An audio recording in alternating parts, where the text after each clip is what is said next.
Merci beaucoup, merci pour l'invitation. Donc c'est une nuisance intérieure, hein. C'est pas la faim, la soif. Donc c'est nuisance. Alors, en fait c'est assez nombreux. Vous aviez ébauché une liste, la faim, la soif. Je l'ai un peu élargie et puis j'ai choisi parce que sinon ça risquait d'être un peu trop large. Alors, les patients de réanimation, là c'est une étude qui a été conduite chez des patients qui étaient très sévères et à haut risque de mourir. Et donc il leur a été demandé les symptômes qu'ils ressentaient et l'intensité des symptômes. Donc vous voyez qu'en ordre de fréquence, on retrouve la fatigue, la soif, l'anxiété, restless, le sans-repos, quoi. Ils ont faim et des sensations de dyspnée, de manquer de souffle. Donc ça, c'est parmi les symptômes, c'est ce que ressentent les patients en ordre de fréquence. Vous voyez que la douleur, finalement, ça vient un petit peu après, la tristesse, on voit aussi, la confusion. Mais ces symptômes-là, comme la soif, la faim, l'anxiété, la fatigue restent en premier plan. Alors quand on regarde aussi leur intensité, c'est-à-dire qu'on demandait de côté aux patients de côté de pas grand-chose à modéré et à sévère, on voit que ce qui vient en premier dans ce travail, c'est la soif. Ce qui vient en deuxième, c'est l'anxiété. Et ce qui vient en troisième, c'est la dyspnée, la sensation de manquer d'air, et enfin la tristesse. Donc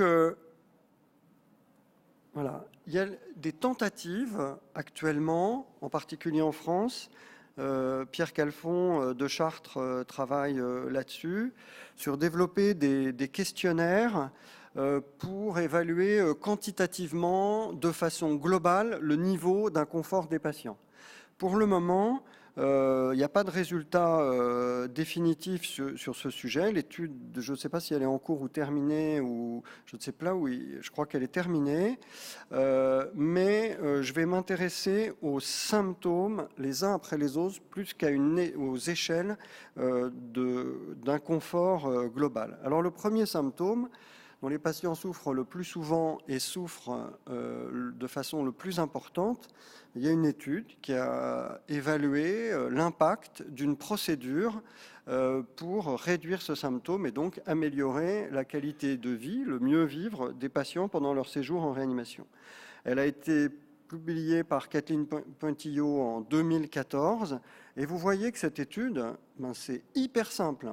C'est vaporiser un peu de l'eau, c'est des écouvillons pour humidifier les muqueuses, et c'est un hydratant mentholé appliqué sur les lèvres. Ça prend pas toute la journée, on fait ça pendant environ 15 minutes, 2 à 3 fois par jour. C'est ce que les patients avaient. Et cette procédure très très simple, eh bien, c'est avéré très très efficace et a contribué au bien-être des patients puisqu'il y avait une réduction importante de l'intensité de la sensation de soif, mais aussi de sécheresse de la bouche, ce dont se plaignent beaucoup les patients. Alors la dyspnée maintenant.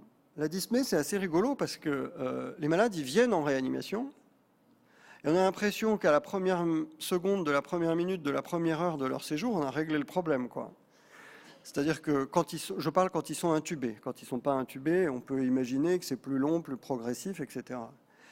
Eh bien non, on n'a pas réglé le problème, et c'est vrai que c'est ce qu'on observe tous les jours. Il y a des malades agités sous respirateur, il y a des malades qui expriment un inconfort, et donc quand on les interroge, eh bien, ils peuvent exprimer une sensation de dyspnée. Alors, comment ils l'expriment ? Ils l'expriment en disant qu'ils ont besoin d'air. Ça, c'est le mode d'expression le plus constant, c'est ce qu'on retrouve environ dans la moitié des cas. J'ai besoin d'air. L'autre expression, c'est vraiment je fais trop d'efforts pour respirer. C'est presque la pub, là, vous respirez sans y penser, moi je ne pense qu'à ça. Et puis, il y en a qui expriment les deux. Alors quand on regarde la fréquence de la dyspnée des ressentis par les malades sous respirateur dans les études, on voit que la fréquence est extrêmement variable en fonction de la définition et puis surtout du genre, est-ce que vous avez ressenti ça à un moment ou un autre de votre journée? Là, c'est quasiment tous les malades qui disent ça. Par contre, si on fait un relevé un peu plus ponctuel, plus précis, avec un niveau d'intensité, etc., on arrive, c'est Mathieu Schmidt qui a publié sur ce travail, sur ce sujet, on arrive à environ 40 à 50% des patients qui expriment une dyspnée qui semble les faire souffrir et qui est difficile et qui doivent être prises en charge. Alors c'est difficile à quantifier, hein, ça peut être ressenti que par les patients, il y a pas de paramètres cliniques, désadaptés du respirateur, c'est très très peu spécifique. Il y a des études neurologiques centrales, périphériques pour essayer de détecter un peu mieux, mais en fait, qui l'évalue le mieux, c'est le patient. Et il faut lui demander, quand un patient nous dit « ça va pas, je manque d'air », il faut savoir que donc ça existe, c'est une plainte qui existe, c'est très anxiogène, et ça a été associé à un risque accru de syndrome post-traumatique après la réanimation. C'est-à-dire quand on a étudié des patients après leur séjour en réanimation et qu'on a étudié les facteurs de syndrome post-traumatique, qu'est-ce qui fait que leur séjour leur a laissé des traces? Eh bien, la dyspnée est dedans et de façon significative. Donc c'est un facteur d'anxiété pendant le séjour et ça a des conséquences après le séjour. Donc elle peut être, la dyspnée, en plus c'est un mécanisme compliqué parce qu'elle peut être créée par l'état du patient. Il est encore bien malade, sa pneumopathie pose problème, il a des désordres neuromusculaires qui font qu'il a du mal à respirer, mais aussi, elle peut être créée par des éléments anxiogènes, exogènes. Et ça, c'est bien montré. Trop d'activité dans le service, du bruit, l'infirmière qui rentre, qui sort, le docteur, l'interne qui court, etc. Ça panique un peu les patients, en résumé, et ça peut leur procurer une sensation de dyspnée, c'est « qu'est-ce qui se passe ?» C'est assez compréhensible. Donc la dyspnée, en résumé, elle nécessite une évaluation régulière. Il faut le demander aux patients, surtout quand on voit que ça ne va pas très bien. Une prise en compte et une vraie écoute, parce que vous avez vu que c'est assez compliqué à évaluer. Il faut adopter une attitude correctrice, il faut en parler. Alors, bon, il y a régler le ventilateur, ça c'est sûr que si on s'aperçoit qu'il n'est pas bien réglé, il faut réfléchir, faut se poser la question, est-ce qu'il est bien réglé, le niveau d'aide, etc. Et sinon, quand on a l'impression que c'est correct, qu'il n'y a pas de substratum organique, il faut proposer des séances de relaxation. Je vais parler après des moyens d'alléger l'anxiété, mais aussi finalement, un peu de sédation. Il ne faut pas replomber tout, complètement le malade, mais peut-être un sédatif ou un anxiolytique. In fine, je dirais que c'est un sujet qui reste encore, c'est très très intéressant, c'est mal connu et ce sera probablement l'objet de travaux de recherche dans le futur et pourquoi pas d'objets de recherche infirmière. Un autre point important, c'est qu'il faut absolument favoriser le sommeil des patients. Les patients souffrent d'un manque de sommeil en réanimation. C'est très très bien connu, c'est ce que vous observez tous les jours. Il y a des patients qui dorment le jour et qui sont éveillés la nuit. À ça, il y a la maladie, il y a le stress, il y a tout ce qu'on veut, mais il y a aussi des choses qui peuvent les aider à mieux dormir. Clairement, il ne faut pas qu'ils aient de sensation de dyspnée, il n'y a rien de tel pour garder éveillé, il faut donc que le respirateur soit correctement réglé, il faut limiter tous les facteurs extérieurs, ceux que vous ne supporteriez pas vous-même à la maison, et curieusement on les accepte assez facilement dans un service de réanimation, que les lumières soient allumées, mais je parle des lumières du couloir. Souvent il y a des vitres, souvent ça éclaire la chambre du malade aussi. Il y a tous nos écrans informatiques maintenant. Moi, petite expérience, dans le service de réanimation là, du CHU de Nantes, on vient d'avoir un dossier informatisé. On nous a annoncé que le connecteur des appareils au dossier informatisé, c'était un écran vidéo de plus qui devait rester allumé. Donc il a fallu faire la guerre pour leur dire, mais non, la nuit, c'est pas vous qui serez là, qui supporterez ça, il faut qu'il soit mis en veille. Toutes ces petites choses-là, ça compte. Il faut aussi proposer des moyens d'isolement sensoriel. Il y a des patients qui dorment régulièrement chez eux avec ça, ça peut être efficace. Les earplugs dans les oreilles, un masque sur les yeux.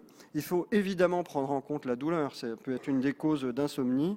Et puis traiter un état délirant d'agitation. Il n'y a rien de pire pour le malade que de croire qu'il y a des animaux dans sa chambre ou qu'il a et éventuellement parfois donc des neuroleptiques. L'anxiété. Alors, les facteurs de risque d'anxiété, donc on a vu, hein, c'est une plainte régulière des malades. C'est clairement les soins. Il voit tout d'un coup quelqu'un qui arrive auprès de lui, si on se jette dessus sans expliquer, sans rassurer, eh bien clairement ça peut contribuer à... C'est très anxiogène. La contention aussi est probablement très anxiogène. Il n'y a pas eu encore d'études sur attaché, pas attaché. Il y a peut-être qui vont démarrer, mais c'est probablement très anxiogène. Évidemment, tous les gestes douloureux, quand ils ont été une fois piqués sans analgésie correcte pour une artère radiale, ils savent ce que c'est. Et puis aussi les asynchronies au ventilateur. Le meilleur moyen d'évaluer l'anxiété, là aussi, c'est le patient qui la ressent, c'est de lui poser la question et de lui proposer une échelle. Donc il y a l'anxiété sur la mimique faciale, où on peut coter de 0 à 5, 0 pas d'anxiété jusqu'à 5, je suis vraiment très très anxieux. Donc ça, c'est probablement important de l'évaluer et de façon régulière. Et puis pour réduire l'anxiété, il y a traiter les causes dont je viens de vous parler, mais il y a aussi tous les moyens autour, distraire le malade, la lecture, la musicothérapie, alors peut-être soit sa musique à lui, soit des éléments à lui, soit vraiment des protocoles de musicothérapie dont l'efficacité reste à confirmer, mais qui sont probablement très intéressants. Et puis évidemment la réassurance, l'encouragement, les sédatifs ou les anxiolytiques si nécessaire. Alors, je voudrais faire juste un petit point sur la communication non verbale, parce que là, on a parlé de parler, j'ai évoqué la parole, j'ai évoqué les traitements des causes, réglage du ventilateur, etc. Et je vous recommande ce papier sur la communication non verbale. C'est un petit papier, mais très, très intéressant, très bien fait, sur son importance et la manière avec laquelle elle contribue à restaurer la confiance entre le soignant et le soigné ou à la détruire quand elle n'est pas correcte. Et vraiment, c'est un élément essentiel dans une relation avec une personne qui est en situation de vulnérabilité. Elle permet clairement d'instaurer une relation de conscience avec le patient, de s'apaiser, de s'exprimer plus librement. Et franchement, elle ne doit pas être robotisée, quoi. S'il y a un truc qui doit être sincère, c'est bien ça. Alors c'est quoi? Eh bien, c'est la posture, bien sûr, la gestuelle, éviter les bras croisés, enfin toutes ces petites choses-là qu'on connaît. Je ne vais pas détailler ici. La posture, elle doit traduire, regarder, écouter, pas tourner le dos, etc. L'intérêt ou l'absence d'intérêt qu'on a pour la personne. Le toucher lors d'un soin, je vais être obligé d'accélérer. Et puis aussi la communication, tous les codes de communication non verbale pour remplacer les mots, et parfois la présence seule, juste être là. Vous verrez dans StarClick, c'est très très bien écrit, une malade qui rapporte qu'elle avait juste besoin que son infirmière soit là de temps en temps à certains moments pénibles. Donc tout ça, ça peut être intégré. Je vous recommande aussi ce papier, le concept ICASH. C'est une intégration de tout ce qui peut conduire au mieux-être du patient en réanimation. C'est Jean-Louis Vincent en premier auteur, dans Critical Care, là, juste l'année dernière. Et ce qui est important, c'est que ça doit être débuté dès le début. Alors, dès l'admission du patient en réanimation. Alors bien sûr, ça commence par grossièrement prendre en compte son confort, sa douleur, etc. Vite calmer tout ça, et puis après avoir une relation centrée sur le patient qui va traiter toutes ses souffrances intérieures. Donc, et ça passe par une communication appropriée, l'explication des soins, une bonne orientation dans le temps et l'espace, lui dire tout ça, réduire le bruit, promouvoir le sommeil la nuit, enfin tout ce dont on a parlé, tout ça l'intégrer dans un programme clair du service. Enfin, 2 mots. Vous n'étiez pas tous là à la présentation que j'ai faite l'an dernier sur ce qui se passe en fin de vie. Ce que je voulais vous dire, c'est que ces éléments, la soif, la faim, ils peuvent ressortir ou être craints par les soignants. Mais ce qui paraît très très clair, c'est que en fin de vie, il est nécessaire, voire indispensable, d'arrêter de faire boire les malades et d'utiliser les moyens, les protocoles dont j'ai parlé tout à l'heure pour limiter la sensation de soif, pour éviter les inconvénients de la boisson et de l'alimentation. Et on voit que maintenant, dans les travaux, que l'hydratation, la nutrition entérale, c'est parmi les choses qui sont arrêtées en premier, c'est probablement justifié, c'est source d'inconfort, donc il vaut mieux les arrêter et adapter les protocoles pour limiter la faim, la soif, et y compris pour limiter ces nuisances intérieures chez le patient mourant. Donc, je ne vais pas détailler là, j'ai plus que 8 secondes, mais adapter un programme qui prend en compte toutes ces nuisances intérieures et qui cherche à les réduire aussi chez le patient mourant, avec une communication tout à fait adaptée, en particulier vis-à-vis des proches, là, quand le patient n'est plus conscient. Voilà, en conclusion, les nuisances intérieures sont source d'inconfort et de séquelles psychologiques à distance de la réanimation. Leur évaluation et leur prise en charge doivent être une priorité de l'équipe soignante, médicale et non médicale de tous les services de réanimation. Elles nécessitent la mise en place de moyens d'évaluation, des échelles de quantification, des procédures de prise en charge qui doivent être le plus simple possible. On a vu, ça peut être très simple et très très efficace.